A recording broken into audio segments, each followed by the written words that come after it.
बोले शिव बद्री केदारनाथ की। परम श्रद्धेय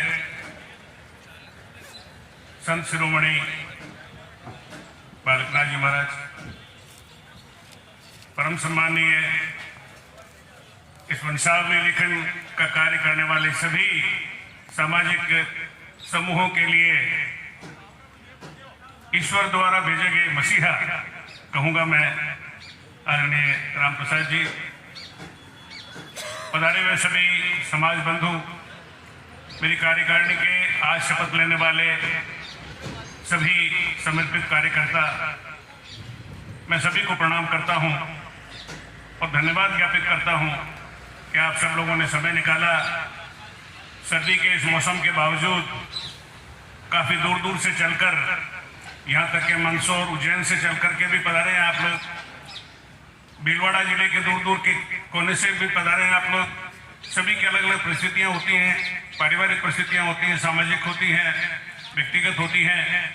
इसके बावजूद भी आप जिस प्रकार से यहाँ पधारे हैं और आपने भाग लिया है, उससे ये जाहिर होता है और स्पष्ट होता है और साबित होता है कि समाज के प्रति आपका समर्पण भाव निस्संदेह है। आदरणीय भाई साहब राम प्रसाद जी ने अभी बात बताई कि संघ है शक्ति का युग। इस युग में आप किस कुल के हैं, आपके पास क्या संपत्ति है, इसका महत्व कम है। आप कितने संगठित हैं, इस पर आपका विकास आधारित है, निर्भर है। आपकी बात भी तब सुनी जाएगी जब आप संगठित होंगे। आप कोई योजना चाहते हैं अपने लिए, तो वो भी तभी स्वीकृत होगी, तभी उसका महत्व समझेगा परिवार, समाज और राज्य, जब आप संगठित होंगे। यदि हम संगठित नहीं होंगे तो कुछ भी नहीं हो पाएगा। और सबसे बड़ी दुर्भाग्य की बात यही है कि हमारे समाज में अभी सबसे बड़ी अगर कोई कमी है तो वो संगठन की एकता की है। हम लोग अहम भाव को अधिक महत्व देते हैं और एक दूसरे से कम और अधिक होने का भाव और उसकी बात, कुछ विचार को अधिक महत्व देते हैं, जबकि समाज के जाजम पर, समाज के लिए सभी का एक समान महत्व होता है। आज हम यहाँ भगवान केदारनाथ के चरणों में यहाँ विराजमान हैं, बैठे हैं। पहले भी एक बार आपको याद होगा 5 अक्टूबर 2019 को भी हम यहाँ एकत्र हुए और जब वो बैठक हुई उससे पहले मैंने सभी से यही निवेदन किया था कि जो भी बंधु यहाँ पधारे उन सब का केवल एक ही स्तर पर सम्मान है कि वे इस समाज के आदरणीय सदस्य हैं। यदि उनके पास में कोई पद है, कोई ओहदा है, कोई अलंकार है, तो कृपया अपने घर पे रख करके हमें उस अभिमान को, उस गुमान को साथ लेकर नहीं करना। तो ये जब तक इन बातों से बाहर नहीं निकलेंगे तब तक हम कोई प्रगति नहीं कर पाएंगे। समाज ने अभी दिनांक 21/8/2022 को मुझे पहली बार समाज के इतिहास में पहली बार पूर्ण लोकतांत्रिक पद्धति से मतदान के जरिए मुझे निर्वाचित घोषित किया, अध्यक्ष के रूप में दायित्व दिया। उसके लिए मैं संपूर्ण समाज का ऋणी हूं और आभारी हूं। अब दायित्व मेरा है, अब जिम्मेदारी मेरी है, कर्तव्य मेरा है कि मैं अपनी क्षमता का जितना भी क्षमता है और जितना संभव हो उसका उपयोग करके और मैं समाज के लिए जो कुछ कर सकूं वो मैं करूं। आज हमारा शपथ ग्रहण कुछ विलंबित हुआ है।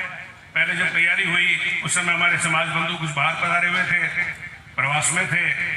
उसके बाद मलमास का समय आ गया तो सबने कहा कि शुभ काम है, मलमास में करना ठीक नहीं रहेगा। जैसे ही मलमास समाप्त हुआ 14-15 तारीख को, और हमने ये तारीख उसकी रखी है और आज आप लोग पधारे हैं, उसके लिए आप सब लोग साधुवाद के पात्र हैं। सबसे बड़ी बात यह है कि जो भी बंधु आज पधारे हैं, मैं समझता हूँ सबको ये सौभाग्य जरूर लेकर जाएंगे वो कि आदरणीय भाई साहब का और श्रद्धेय महाराज साहब का जो आशीर्वचन और जो उद्बोधन उनको मिला है, जो बंधु आज नहीं पधार पाए हैं वो इससे निश्चित रूप से वंचित रहे हैं। ये जो वीडियो आज बन रहे हैं आपके उद्बोधनों के, इन्हें मैं वायरल करूंगा समाज के सभी ग्रुपों में। इनसे अगर हम प्रेरित नहीं हो पाए तो फिर दुनिया की कोई शक्ति हमें प्रेरित नहीं कर पाएगी। और जैसा महाराज श्री ने कहा कि जो कुछ करना है वो हमको स्वयं को करना है।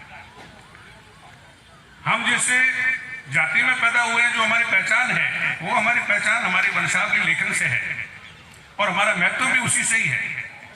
ये महत्व और ये वंशावली हमको उस समय तो अच्छी लगती है जब हम जाते हैं यजमान के बाहर, वो हमें आदरपूर्वक सबसे बढ़िया ऊंचे मंच पर बैठा करके, बढ़िया अच्छी चादर लगा करके और सम्मान के साथ सामने बाजोट रख करके और हमारा सम्मान करते हैं। हमारी पोथी सुनते हैं, बड़े गौर से, चाव से आदर करते हैं, हमें भेंट भी देते हैं।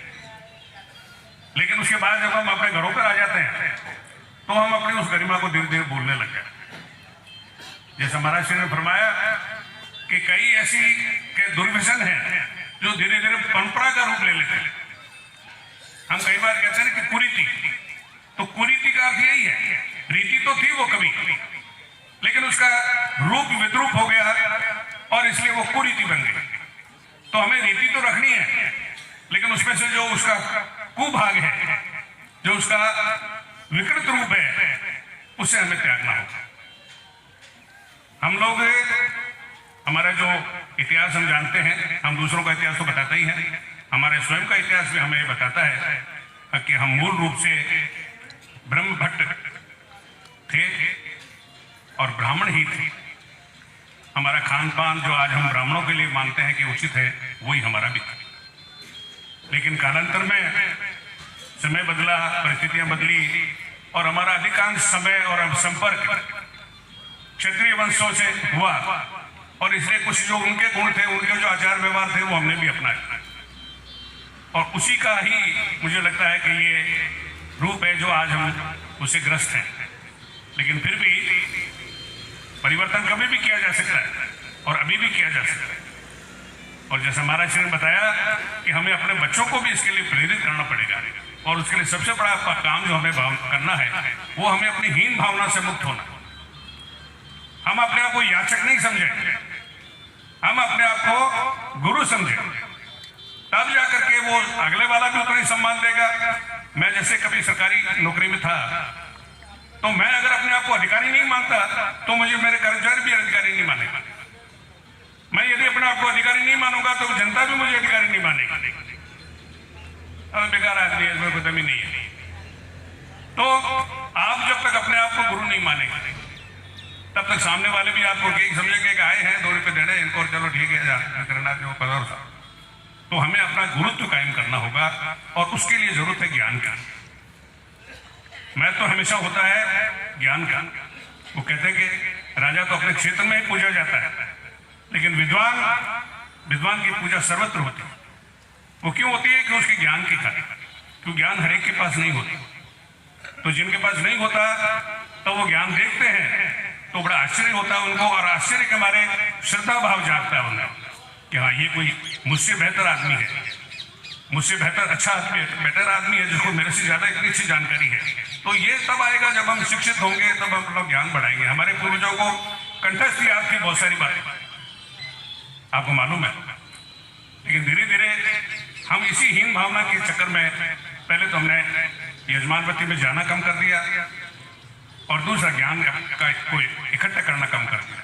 आज भी आप ये देखिए हमारे समकक्ष, बल्कि हमसे भी, अब वो कहना नहीं चाहिए लेकिन मैं फिर भी आपको कहता हूँ कि वो अपना समाज है, सब चारण समाज,